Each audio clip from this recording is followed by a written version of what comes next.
Koala ni memang dia kurang bijak, tapi jangan cepat pandang rendah. Sebalik semua kelembapan dan kebeleraan dia tu, ada sebab kenapa koala survive berjuta tahun. Diet pelik dia tu sebenarnya advantage. Daun eucalyptus ni dia sebenarnya beracun untuk kebanyakan haiwan, tapi koala ada sistem hati khas. So dia macam dapat makanan eksklusif yang pesaing lain tu tak boleh nak sentuh. Perangai malas dia tu sebenarnya strategi bijak. Bila makanan rendah kalori, dia jimat tenaga dengan tidur lama. Bagi manusia nampak tak produktif, tapi bagi koala itu survival hack. Bulu kelabu perang dia jadi camo boleh jadi.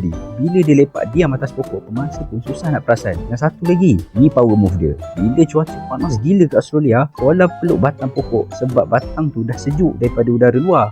Confirm tak ada bil elektrik, tapi dapat aircon percuma. Oh, ni last sekali, omel dia tu jadi kelebihan sosial. Koala jadi ikon Australia. Pelancongan sayang dia, undang-undang lindungi dia. Ada haiwan lain dapat status VIP macam tu. Kurang bijak, tak semestinya kalah. Kalau kau tahu main kelebihan sendiri, kau tetap boleh survive. Koala dah buktikan berjuta-juta tahun hidup dengan jadi kurang bijak yang konsisten.